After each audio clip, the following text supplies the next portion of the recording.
Good evening and welcome to today's episode of NWCR's Removing That Liberal Blindfold for this, the 8th day of October in the year of our Lord 2025.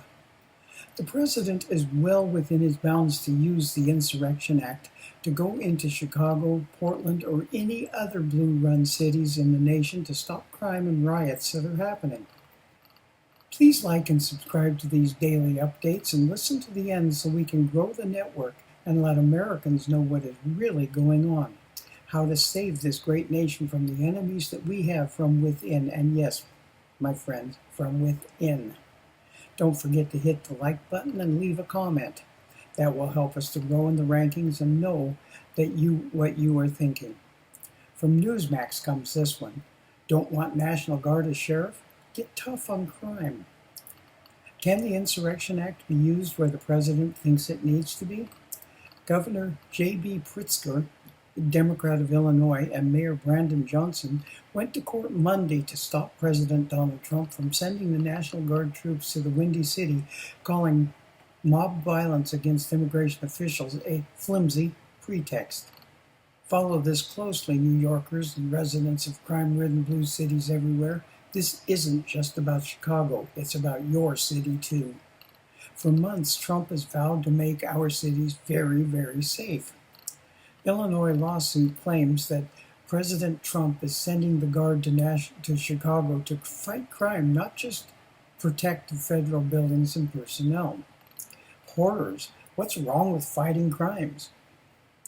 The lawsuit claims, quote, neither the Constitution nor any act of Congress permits, unquote, the President to deploy the National Guard for, quote, routine law enforcement such as protest management or the suppression of violent crime or property damage, unquote. Sorry, JB, but that's false. Check out the Insurrection Act, which Trump cited on Monday. Elizabeth Goitin of the Brennan Center for Justice says, quote, it's really up to the president to decide when to use the armed forces as a domestic police force, unquote. The Insurrection Act can be used in practically any situation where the president thinks it needs to be used, adds Jack Goldsmith, a Harvard law professor. Of course, they and the New York City Bar Association want to reduce that authority now that Trump is the president. Once he's not and one of the Democrats are in, then they will try and change it back. These senators in Congress, such as Senators Richard Blumenthal, Democrat of Connecticut, Alex Padilla, Democrat of California, and Adam Schiff, Democrat of California, are trying to push through a law to reduce the president's power to use troops domestically under the Insurrection Act, including when the rights of some or all citizens are in danger. That means now. The constitutional right to come and go freely is destroyed if you fear being shot leaving your home. That's a daily concern in some Chicago neighborhoods today. The property rights of bodega owners and other retailers are eviscerated when shoplifters aren't prosecuted. Sohan Mamdani, running for Gotham mayor, opposes enforcing laws against shoplifting less than $1,000 worth of goods. In January, a new Illinois law went into effect requiring that convicted criminals no longer be called offenders. Now, we've got to listen to this. Instead, they are to be called justice-impacted individuals. Oh my God. Hard to know whether to laugh or cry. When cities controlled by left-wing politicians cater to criminals, something needs to be done. Rights need to be secured. That's where the Insurrection Act comes in. It has a noble past. It was used by Dwight D. Eisenhower and John F. Kennedy to protect the constitutional rights of blacks during school segregation in the South. Ignoble describes another law, the Posse Comitatus Act, which Pritzker's lawsuit cites to challenge Trump. Posse Comitatus was enacted in 1878 to limit the president's ability to use federal troops to protect newly freed slaves from terror and abuse in the South. Shame on Pritzker's team. Pritzker and Johnson's lawsuit also ignores the very real threat to federal immigration officials. It is not a flimsy pretext. Last week, Immigration and Customs Enforcement agents were surrounded and menaced by angry mobs, and local police were told to stand down rather than rescue them. Pritzker calls the National Guard deployment, quote, an invasion, unquote. But these men and women are our neighbors, reminded Alexander Hamilton in Federalist number 29. Pritzker would never use the I word to describe foreigners, including gang members coming across the southern border.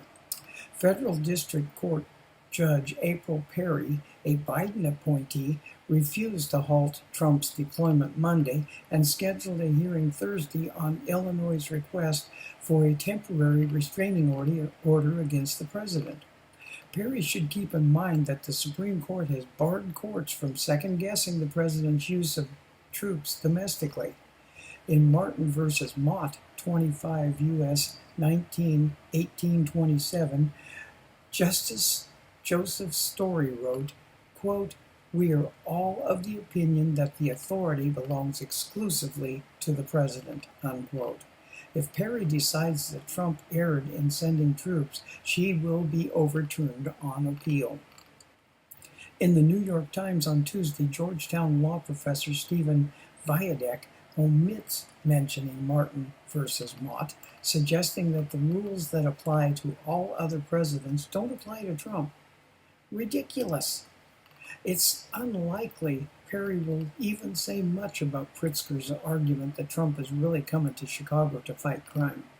It's about time for the nation to consider that option or start electing urban leaders who tackle crime rather than pander to criminals. New York City is fortunate to have Jessica Tisch at the helm of the New York City Police Department, and she's made it clear the Guard are not needed here. Shootings are at an all-time low, robberies, burglaries, and felony assaults are all trending down. But Mamdani is currently leading in the mayoral race. If Mamdani wins and unleashes criminal bedlam, law-abiding New Yorkers will be seeking any protection they can get. And now we'll remove the liberal blindfold.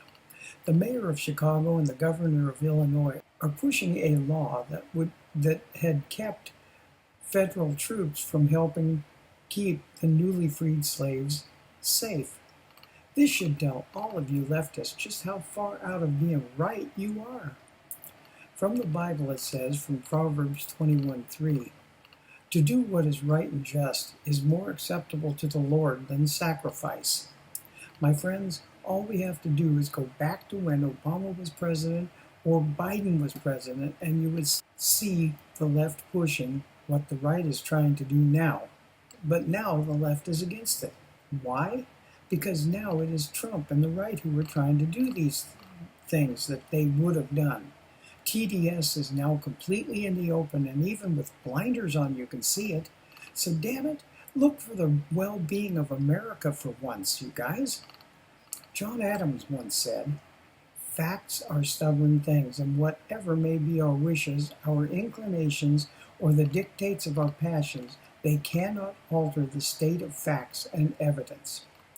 If you look what has been going on lately, you will see without a doubt that the left in this country has been doing a bang-up job of trying to change what is right to what is wrong, and vice versa.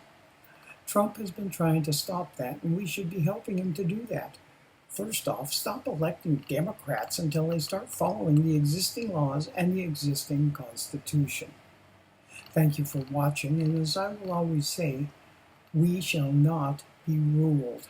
NWCR is heard through Conservative Nation Media, or CNN, from behind the silver microphone of freedom with the voice of reason in this increasingly unreasonable world where America always wins. Again, please subscribe to my video accounts on Rumble and YouTube, because we need to start listening to the truth and not the liberal lies that the lamestream liberal papers and the legacy media are always spouting. For they are nothing but lies to try to hold on to the power that they have amassed against us. For their America is a socialist nation, not the constitutional republic it was formed as. Have a good day, and God bless you all.